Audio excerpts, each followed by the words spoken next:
ಬೆಂಗಳೂರಿಗೆ ಬಿಜೆಪಿ ರಾಷ್ಟ್ರೀಯ ಅಧ್ಯಕ್ಷ ನಿತಿನ್ ನಬೀನ್ ಇಂದಿನಿಂದ 2 ದಿನ ಮಿಷನ್ ಕರ್ನಾಟಕ ಟಾರ್ಗೆಟ್ ಫಿಕ್ಸ್. ಬೆಂಗಳೂರಿಗೆ ಬಿಜೆಪಿ ರಾಷ್ಟ್ರೀಯ ಅಧ್ಯಕ್ಷ ನಿತಿನ್ ನಬೀನ್ ಆಗಮನ. ಇಂದಿನಿಂದ 2 ದಿನ ಮಿಷನ್ ಕರ್ನಾಟಕ ಟಾರ್ಗೆಟ್ ಫಿಕ್ಸ್. ಬೆಂಗಳೂರಿನಲ್ಲಿ ಇಂದಿನಿಂದ ಬ್ಯಾಕ್ ಟು ಬ್ಯಾಕ್ ಸರಣಿ ಸಭೆ. ಬಿಎಸ್ವೈ ನಿವಾಸದಲ್ಲಿ ಹೈ ವೋಲ್ಟೇಜ್ ಬ್ರೇಕ್ಫಾಸ್ಟ್ ಪಾಲಿಟಿಕ್ಸ್. ಬೆಳಗ್ಗೆ 11ಕ್ಕೆ ಬಿಜೆಪಿ ಕಚೇರಿಯಲ್ಲಿ ಮಹತ್ವದ ಸಭೆ. ಬಿಜೆಪಿ ಶಾಸಕರು, ಪರಿಷತ್ ಸದಸ್ಯರು, ಸಂಸದರು ಭಾಗಿ. ಮಧ್ಯಾಹ್ನ 2ಕ್ಕೆ ಬಿಜೆಪಿ ಕೋರ್ ಕಮಿಟಿ ಸಭೆಯಲ್ಲಿ ಭಾಗಿಯಾಗ್ತಾರೆ.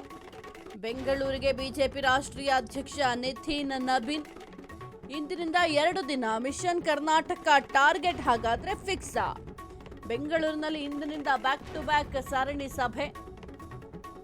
ಇನ್ನು ಬಿಎಸ್ವೈ ನಿವಾಸದಲ್ಲಿ ಒಂದು ಹೈ ವೋಲ್ಟೇಜ್ ಬ್ರೇಕ್ಫಾಸ್ಟ್ ಪಾಲಿಟಿಕ್ಸ್ ಕೂಡ ನಡೆಯಲಿದೆ. ಇನ್ನು ಬೆಳಗ್ಗೆ 11ಕ್ಕೆ ಬಿಜೆಪಿ ಕಚೇರಿಯಲ್ಲಿ ಮಹತ್ವದ ಸಭೆಯನ್ನು ಕೂಡ ನಡೆಸಲಾಗುತ್ತೆ.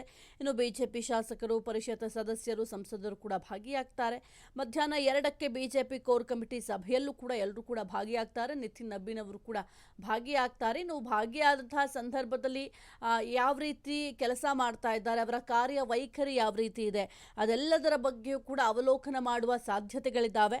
ಅದರ ಜೊತೆಗೆ ಈಗ ಆಲ್ರೆಡಿ ಬಿಜೆಪಿ ಪಂಚರಾಜ್ಯ ಚುನಾವಣೆಯಲ್ಲಿ ಭರ್ಜರಿಯಾಗಿ ಗೆಲುವನ್ನು ಸಾಧಿಸಿತ್ತು. ಬಿಜೆಪಿ ಬಣ ರಾಜಕೀಯಕ್ಕೆ ಬೀಳುತ್ತಾ ಬ್ರೇಕ್ ಹಾಗಾದ್ರೆ? ಇನ್ನು ಬೆನ್ನಿಗಿರದ ರೆಬಲ್ಸ್ ಬಿವೈವಿ ತಟಸ್ಥ ವಾರ್. ಸಭೆಯಲ್ಲಿ ಹೈಕಮಾಂಡ್ ಖಡಕ್ ವಾರ್ನಿಂಗ್. 3 ಬಣಗಳ ಕಿತ್ತಾಟಕ್ಕೆ ಬ್ರೇಕ್ ಹಾಕ್ತಾರಾ? ಗ್ರೂಪಿಸಂ ಬಿಟ್ಟು ಒಟ್ಟಾಗಿ ಕೆಲಸ ಮಾಡಲು ಸೂಚನೆ. ನಾಯಕರಿಗೆ ರವಾನೆಯಾಗಲಿದೆಯೇ ಖಡಕ್ ಸಂದೇಶ? ಬೈ ಎಲೆಕ್ಷನ್ ಸೋಲಿಗೆ ಒಳ ಜಗಳವೇ ಕಾರಣನಾ? ಇಂದಿನ ಸಭೆಯಲ್ಲಿ ವರದಿ ಕೇಳಲಿದ್ದಾರೆ ನಿತಿನ್ ನಬೀನ್.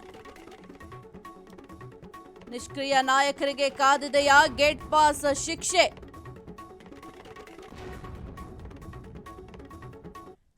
ಬಿಜೆಪಿ ಬಣ ರಾಜಕೀಯಕ್ಕೆ ಬ್ರೇಕ್ ಹಾಕ್ತಾರಾ? ಜೊತೆಗೆ ಕರ್ನಾಟಕದಲ್ಲಿ ತಮ್ಮ ಅಸ್ತಿತ್ವವನ್ನ, ತಮ್ಮ ಅಧಿಕಾರವನ್ನ ಸ್ಥಾಪನೆ ಮಾಡಲಿಕ್ಕೆ ಕೆಲವೊಂದಿಷ್ಟು ಸೂಚನೆಗಳನ್ನ ಕೊಡ್ತಾರಾ? ಈಗ ಆಲ್ರೆಡಿ ಬಿಜೆಪಿ ಪಾಳ್ಯದಲ್ಲಿ ಕೆಲವೊಂದಿಷ್ಟು ಗೊಂದಲದ ವಾತಾವರಣ ನಿರ್ಮಾಣ ಆಗಿದೆ. ಜೊತೆಗೆ ತಟಸ್ಥ ಬಣ ಕೂಡ ಇದೆ. ಸಾಕಷ್ಟು ಈ ಒಂದು ಬಣ ಬಡಿದಾಟ ನಡೀತಾ ಇರೋದ್ರಿಂದ ಅದೆಲ್ಲವನ್ನು ಕೂಡ ಸರಿ ಮಾಡಲಿದ್ದಾರಾ ಎಂಬ ಪ್ರಶ್ನೆ ಕೂಡ ಮೂಡ್ತಾ ಇದೆ. ಬಹಳ ಮುಖ್ಯವಾಗಿ ಒಂದು ಬಾಗಲಕೋಟೆ, ದಾವಣಗೆರೆ ದಕ್ಷಿಣ ಕ್ಷೇತ್ರದಲ್ಲಿ ಬಿಜೆಪಿ ಗೆದ್ದೇ ಗೆಲ್ಲುತ್ತೆ ಎಂಬ ಆತ್ಮವಿಶ್ವಾಸದಲ್ಲಿತ್ತು. ಆದರೆ ಆ 2 ಕ್ಷೇತ್ರವನ್ನು ಕೂಡ ಗೆಲ್ಲಲಿಕ್ಕೆ ಸಾಧ್ಯ ಆಗಲಿಲ್ಲ. ಕಾಂಗ್ರೆಸ್ ಭರ್ಜರಿ ಗೆಲುವನ್ನು ಕೂಡ ಸಾಧಿಸಿತ್ತು. ಈಗ ಮತ್ತೆ ಈ ಒಂದು ಬೈ ಎಲೆಕ್ಷನ್ ಆಗುವ ಸಾಧ್ಯತೆಗಳಿರೋದ್ರಿಂದ ಅದರ ಡೇಟ್ ಇನ್ನೂ ಅನೌನ್ಸ್ ಆಗಿಲ್ಲ. ಬಹಳ ಮುಖ್ಯವಾಗಿ ಹಿರಿಯೂರು ಕ್ಷೇತ್ರ, ಸುಧಾಕರ್ ಅವರ ನಿಧನದಿಂದ ತೆರವಾಗಿರುವಂತಹ ಕ್ಷೇತ್ರ. ಇನ್ನು ಧಾರವಾಡ ಕ್ಷೇತ್ರ ಕೂಡ ಕುಲಕರ್ಣಿ ಅವರ ಒಂದು ಸ್ಥಾನ ತೆರವಾಗಿದೆ. ಯಾಕೆಂತಂದ್ರೆ ಅವರಿಗೆ ಸದ್ಯಕ್ಕೆ ಶಾಸಕ ಸ್ಥಾನವನ್ನು ರದ್ದು ಮಾಡಿರೋದ್ರಿಂದ ಈ 2 ಒಂದು ಕ್ಷೇತ್ರದ ಸವಾಲ್ ಕೂಡ ಇದೆ. ಈಗಿನಿಂದಲೇ ಶುರುವಾಯಿತು 2028ರ ಕದನ ಕುತೂಹಲ. BJP high command master plan. Congress ವಿರುದ್ಧ ಹೋರಾಟಕ್ಕೆ master plan. Local body election, GBA ಗೆಲುವಿಗೆ ಭಾರೀ ತಂತ್ರ. ಈಗಿನಿಂದಲೇ 2028ರ ಈ ಒಂದು ಕದನ ಕುತೂಹಲ ಶುರುವಾಗಿದೆ. ಯಾಕೆಂತಂದ್ರೆ 2028ರ ಎಲೆಕ್ಷನ್ಗೆ ಆಲ್ರೆಡಿ ಕಾಂಗ್ರೆಸ್ನವರು ಕೂಡ ಸಿದ್ಧತೆ ಮಾಡ್ತಾ ಇದ್ದಾರೆ. ಅದರ ಜೊತೆಗೆ ಬಿಜೆಪಿ ಪಾಳ್ಯದಲ್ಲೂ ಕೂಡ ಕೆಲವೊಂದಿಷ್ಟು ರಣತಂತ್ರವನ್ನ ಮಾಡಲಾಗ್ತಾ ಇದೆ. ಅದರಲ್ಲೂ ಜನರನ್ನ ಯಾವ ರೀತಿ ಸೆಳೆಬೇಕು ಆ ಒಂದು ನಿಟ್ಟಿನಲ್ಲೂ ಕೂಡ ಬಹಳ ಚರ್ಚೆ ಕೂಡ ಮಾಡ್ತಾ ಇದ್ದಾರೆ. ಅದರ ಜೊತೆಗೆ ಜಿಬಿಎ ಎಲೆಕ್ಷನ್ ಕೂಡ ದೊಡ್ಡ ಸವಾಲಾಗಿದೆ. ಈ ಒಂದು ಜಿಬಿಎ ಎಲೆಕ್ಷನ್ ಯಾವ ರೀತಿ ಫೇಸ್ ಮಾಡಬೇಕು ಎಂಬ ವಿಚಾರಕ್ಕೆ ಸಂಬಂಧಪಟ್ಟಂತೆಯೂ ಕೂಡ ಕೆಲವೊಂದಿಷ್ಟು ಸಲಹೆ ಸೂಚನೆಯನ್ನು ನೀಡಲಿದ್ದಾರೆ.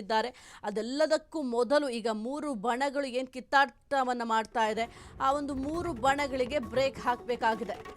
ಕೋರ್ ಕಮಿಟಿ ಬದಲಾವಣೆಗೆ ನಾಯಕರ ಡಿಮ್ಯಾಂಡ್. ನಾಯಕರ ಬೇಡಿಕೆಗೆ ಹೈಕಮಾಂಡ್ ಮಣೆ ಹಾಕುತ್ತಾ? ಕೋರ್ ಕಮಿಟಿ ಸೇರಲು ಸೋಮಣ್ಣ, ಸುನಿಲ್ ಕುಮಾರ್, ಶೋಭಾ ಕರಂದ್ಲಾಜೆ, ಜಗದೀಶ್ ಶೆಟ್ಟರ್ ಭಾರೀ ಕಸರತ್ತು ಮಾಡ್ತಾ ಇದ್ದಾರೆ. ಕೋರ್ ಕಮಿಟಿ ಬದಲಾವಣೆ ಬಗ್ಗೆ ಚರ್ಚಿಸದಂತೆ ಸೂಚನೆ. ಕೋರ್ ಕಮಿಟಿ ಬದಲಾವಣೆಗೆ ನಾಯಕರು ಭಾರಿ ಡಿಮ್ಯಾಂಡ್ ಕೂಡ ಮಾಡ್ತಾ ಇದ್ದಾರೆ. ಇನ್ನು ನಾಯಕರ ಬೇಡಿಕೆಗೆ ಹೈಕಮಾಂಡ್ ಮಣೆ ಹಾಕುತ್ತಾ ಅನ್ನೋದು ಮುಂದಿನ ದಿನಗಳಲ್ಲಿ ನೋಡಬೇಕಾಗುತ್ತೆ. ಕೋರ್ ಕಮಿಟಿ ಸೇರ್ಲಿಕ್ಕೆ ಅಂತ ಸೋಮಣ್ಣ ಕೂಡ ಭಾರಿ ಕಸರತ್ತು ಮಾಡ್ತಾ ಇದ್ದಾರೆ. ಜೊತೆಗೆ ಸುನೀಲ್ ಕುಮಾರ್, ಶೋಭಾ ಕರಂದ್ಲಾಜೆ, ಜಗದೀಶ್ ಶೆಟ್ಟರ್ ಕೂಡ ಭಾರಿ ಕಸರತ್ತನ್ನ ಮಾಡ್ತಾ ಇದ್ದಾರೆ. ಇನ್ನು ಕೋರ್ ಕಮಿಟಿ ಬದಲಾವಣೆ ಬಗ್ಗೆ ಚರ್ಚಿಸದಂತೆ ಕೂಡ ಸೂಚನೆ ನೀಡುವ ಸಾಧ್ಯತೆಗಳಿದ್ದಾವೆ. ಇನ್ನು ಬಹಳ ಮುಖ್ಯವಾಗಿ ಈಗ ಬಿಜೆಪಿ ರಾಜ್ಯಾಧ್ಯಕ್ಷರು ಯಾರು ಮುಂದಿನ ದಿನಗಳಲ್ಲಿ ಎಂಬ ಪ್ರಶ್ನೆ ಸಾಮಾನ್ಯವಾಗಿ ಬಹಳ ಚರ್ಚೆ ಆಗ್ತಾ ಇತ್ತು. ಯಾಕೆಂತಂದರೆ 3 ವರ್ಷ ಆದ ನಂತರ ಆ ಒಂದು ರಾಜ್ಯಾಧ್ಯಕ್ಷ ಸ್ಥಾನವನ್ನು ಬದಲಾವಣೆ ಮಾಡಲಾಗುತ್ತೆ. ಸದ್ಯಕ್ಕೆ BY ವಿಜಯೇಂದ್ರ ಅವರು ಆ ಒಂದು ಸ್ಥಾನದಲ್ಲಿದ್ದಾರೆ. ವಿಜಯೇಂದ್ರ ಆದ ನಂತರ ಯಾರು ಎಂಬ ಪ್ರಶ್ನೆ ಕೂಡ ಬಿಜೆಪಿಯಲ್ಲಿತ್ತು. ಸದ್ಯಕ್ಕೆ ವಿಜಯೇಂದ್ರ ಅವರನ್ನ ಮುಂದುವರಿಕೆ ಮಾಡೋದು ಫಿಕ್ಸ್ ಅಂತ ಕೂಡ ಹೇಳಲಾಗ್ತಾ ಇದೆ. ಸಾಕಷ್ಟು ಲೆಕ್ಕಾಚಾರವನ್ನು ಕೂಡ ಬಿಜೆಪಿಯವರು ಮಾಡ್ತಾರೆ. ಯಾಕೆಂತಂದ್ರೆ ಈಗ ಇನ್ನು ಆಡಳಿತ ಪಕ್ಷವನ್ನು ಕಟ್ ಹಾಕಬೇಕಾಗತ್ತೆ ರಾಜ್ಯಾಧ್ಯಕ್ಷರಾದವರು. ಅದರ ಜೊತೆಗೆ ಈ ಒಂದು ಎಲೆಕ್ಷನ್ ಸಂದರ್ಭದಲ್ಲೂ ಕೂಡ ಯಾವ ರೀತಿ ಪಕ್ಷವನ್ನು ಮುನ್ನಡೆಸ್ತಾರೆ ಅನ್ನೋದು ಕೂಡ ಬಹಳ ಮುಖ್ಯ ಆಗುತ್ತೆ. ಈ ಕುರಿತು ಹೆಚ್ಚಿನ ಮಾಹಿತಿ ನೀಡ್ತಾರೆ ನಮ್ಮ ಪ್ರತಿನಿಧಿ ಮಾರುತಿ. ಸದ್ಯಕ್ಕೆ ಬೆಂಗಳೂರಿಗೆ ಬಿಜೆಪಿ ರಾಷ್ಟ್ರೀಯ ಅಧ್ಯಕ್ಷ ನಿತಿನ್ ನಬೀನ್ ಅವರ ಆಗಮನ ಆಗಿದೆ. ಬಹಳ ಕುತೂಹಲಕ್ಕೆ ಕಾರಣ ಆಗಿದೆ ಈ ಒಂದು ಆಗಮನ. ಏಕೆಂತಂದ್ರೆ ಈಗ ಆಲ್ರೆಡಿ ಒಡೆದ ಮನೆ ಆಗ್ಬಿಟ್ಟಿದೆ ಬಿಜೆಪಿ. ಇದೆಲ್ಲವನ್ನು ಕೂಡ ನಿತಿನ್ ನಬೀನ್ ಅವರು ಸರಿ ಮಾಡ್ತಾರಾ? ಜೊತೆಗೆ ಮುಂದೆ ಇರುವಂತಹ ಎಲೆಕ್ಷನ್ಗೆ ಯಾವ ರೀತಿ ಸಿದ್ಧತೆ ಮಾಡಿಕೊಳ್ಬೇಕು ಎಂಬ ವಿಚಾರಕ್ಕೆ ಸಂಬಂಧಪಟ್ಟಂತೆಯೂ ಕೂಡ ಏನಾದರೂ ಕೆಲವೊಂದಿಷ್ಟು ಸೂಚನೆ ಸಲಹೆಯನ್ನ ಕೊಡುವ ಸಾಧ್ಯತೆಗಳಿದ್ದಾವ ಮಾರುತಿ? ಸಾಹಿತ್ಯ ಏನು ರಾಷ್ಟ್ರೀಯ ಅಧ್ಯಕ್ಷರಾದ ನಂತರ ನಿತಿನ್ ನಬೀನ್ ಮೊದಲ ಬಾರಿಗೆ ಬೆಂಗಳೂರಿಗೆ ಆಗಮಿಸ್ತಾ ಇರುವಂತದ್ದು. ಅಂದ್ರೆ ಈಗಾಗಲೇ ಅವರು ಕೂಡ ನಿನ್ನೆಯೇ ರಾತ್ರಿಯೇ ಬೆಂಗಳೂರಿಗೆ ಆಗಮಿಸಿರುವಂತದ್ದು. ಇವತ್ತು ಮತ್ತೆ ನಾಳೆ ಸರಣಿ ಮೀಟಿಂಗ್ ಗಳನ್ನ ಹಮ್ಮಿಕೊಂಡಿರುವಂತದ್ದು. ಪ್ರಮುಖವಾಗಿ ಪಕ್ಷದಲ್ಲಿರುವಂತಹ ವಿಚಾರಗಳಿಗೆ ಅಂದ್ರೆ ಒಳ ರಾಜಕೀಯಕ್ಕಾಗಿರ್ಬೋದು, ಮತ್ತೆ ಅದೇ ರೀತಿಯಾದಂತಹ ಸಂಘಟನಾತ್ಮಕ ವಿಚಾರವಾಗಿರ್ಬೋದು, ಇವೆಲ್ಲವೂ ಬಗ್ಗೆಯೂ ಕೂಡ ಏನು ನಿತಿನ್ ನಬೀನ್ ಚರ್ಚೆ ಮಾಡುವ ಸಾಧ್ಯತೆ ಇರುವಂತದ್ದು. ಅದರಿಂದಾಗಿ ಇವತ್ತು ಸಾಕಷ್ಟು ಮಹತ್ವವನ್ನ ಪಡ್ಕೊಂಡಿರುವಂತದ್ದು. ಬೆಳಗ್ಗೆ 9 ಗಂಟೆಗೆ ಮಾಜಿ CM ಯಡಿಯೂರಪ್ಪ ಅವರ ಮನೆಗೂ ಕೂಡ ನಿತಿನ್ ನಬೀನ್ ಭೇಟಿ ನೀಡ್ತಾ ಇರುವಂತದ್ದು. ಅಲ್ಲಿ ಕೂಡ ತಿಂಡಿ ವ್ಯವಸ್ಥೆಯನ್ನ ಕೂಡ ಅವರಿಗೆ ಮಾಡಿರುವಂತದ್ದು. ಇದು ಕೂಡ ಸಾಕಷ್ಟು ಕುತೂಹಲ ಮೂಡಿಸಿದೆ. ಯಾಕೆಂದ್ರೆ ಇತ್ತೀಚೆಗೆ ಏನು ಪಕ್ಷದಲ್ಲಿ ಆಗ್ತಿರುವ ಸಂಘಟನೆಗಳಾಗಿರ್ಬೋದು ಮತ್ತೆ ಬೆಳವಣಿಗೆ ಬಗ್ಗೆಯೂ ಕೂಡ ಅಲ್ಲಿ ಕೂಡ ಚರ್ಚೆ ನಡೆಸುವ ಸಾಧ್ಯತೆ ಇರುವಂತದ್ದು. ಅದೇ ರೀತಿ ಮುಂದಿನ GBA ಚುನಾವಣೆ ಆಗಿರ್ಬೋದು ಮತ್ತೆ 28ಕ್ಕೆ ಬರುವಂತಹ ಏನಂದ್ರೆ 2028ಕ್ಕೆ ಬರುವಂತಹ ವಿಧಾನಸಭೆ ಚುನಾವಣೆ ಬಗ್ಗೆಯೂ ಕೂಡ ಸಾಕಷ್ಟು ವಿಚಾರ ಬಗ್ಗೆ ಚರ್ಚೆ ನಡೆಸುವ ಸಾಧ್ಯತೆ ಇರುವಂತದ್ದು. ಅದೇ ರೀತಿ ಯಡಿಯೂರಪ್ಪ ಅವರ ಜೊತೆ ಕೂಡ ಸಾಕಷ್ಟು ವಿಚಾರಗಳ ಬಗ್ಗೆ ರಾಜಕೀಯ ಬಗ್ಗೆ ಚರ್ಚೆ ಆಗುವ ಸಾಧ್ಯತೆ ಇರುವಂತದ್ದು. ಇನ್ನೊಂದ್ ಕಡೆ ಇವತ್ತು ಬೆಳಿಗ್ಗೆ 11ವರೆಗೂ ಕೂಡ ಏನು ಇಲ್ಲಿನ ಶಾಸಕರು, ಸಂಸದರು ಮತ್ತೆ ಅದೇ ರೀತಿ ಮುಖಂಡರು, ಪಕ್ಷದ ಅದೇ ರೀತಿ ಕಾರ್ಯದರ್ಶಿಗಳು ಮತ್ತೆ ಅದೇ ರೀತಿ ಯಾರೆಲ್ಲ ಸಂಘಟನಾತ್ಮಕವಾಗಿ ಇದ್ದಾರೆ ಅವ್ರನ್ನೆಲ್ಲರೂ ಕೂಡ ಮೀಟಿಂಗ್ ಅನ್ನ ಕರೆದಿರೋದು. ಅವ್ರ ಬಗ್ಗೆಯೂ ಕೂಡ ಸಾಕಷ್ಟು ವಿಚಾರಗಳ ಬಗ್ಗೆ ಚರ್ಚೆ ಆಗುತ್ತೆ. ಮುಂದಿನ ಪಕ್ಷದ ಚಟುವಟಿಕೆ ಯಾವ ರೀತಿ ಇರಬೇಕು ಮತ್ತು ಸರ್ಕಾರದ ವಿರುದ್ಧ ಅಂದ್ರೆ ಕಾಂಗ್ರೆಸ್ ಸರ್ಕಾರದ ವಿರುದ್ಧ ನಮ್ಮ ಹೋರಾಟಗಳು ಯಾವ ರೀತಿ ಇರಬೇಕು, ಮತ್ತೆ ಮೋದಿ ಅವರು ಕೊಟ್ಟಿರುವಂತಹ ಯೋಜನೆಗಳನ್ನ ಜನರಿಗೆ ತಲುಪಿಸುವ ನಿಟ್ಟಿನಲ್ಲಿ ನಾವು ಯಾವ ರೀತಿ ಕಾರ್ಯಕ್ರಮಗಳನ್ನ ಹಮ್ಮಿಕೊಳ್ಬೇಕು ಎಂಬ ಬಗ್ಗೆಯೂ ಕೂಡ ಸಂಪೂರ್ಣವಾಗಿ ಚರ್ಚೆ ಆಗುತ್ತೆ. ತಳಮಟ್ಟದ ಸಂಘಟನೆ ಕೂಡ ಒತ್ತನ್ನು ನೀಡಬೇಕೆಂಬ ದೃಷ್ಟಿಯಿಂದಲೂ ಕೂಡ ಇವತ್ತು ಮೀಟಿಂಗ್ ಸಾಕಷ್ಟು ಮಹತ್ವವನ್ನ ಪಡ್ಕೊಂಡಿರುವಂತದ್ದು. ಇನ್ನೊಂದ್ ಕಡೆ ಕೋರ್ ಕಮಿಟಿ ಮೀಟಿಂಗ್ ಅನ್ನ ಕೂಡ ನಿತಿನ್ ನಬೀನ್ ಅವರು ಕರೆದಿರುವಂತದ್ದು. ಇದು ಕೂಡ ಸಾಕಷ್ಟು ಮಹತ್ವವನ್ನ ಪಡ್ಕೊಂಡಿರುವಂತದ್ದು. ಯಾಕೆಂದ್ರೆ ಇತ್ತೀಚೆಗೆ ನಡೆದಂತಹ 2 ಬೈ ಎಲೆಕ್ಷನ್ ಅಲ್ಲೂ ಕೂಡ ಬಿಜೆಪಿಗೆ ಸೋಲಾಗಿದೆ.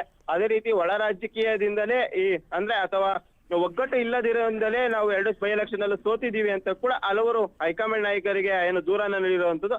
ಅದರ ಬಗ್ಗೆ ಸಂಪೂರ್ಣವಾಗಿ ಚರ್ಚೆ ಆಗುತ್ತೆ.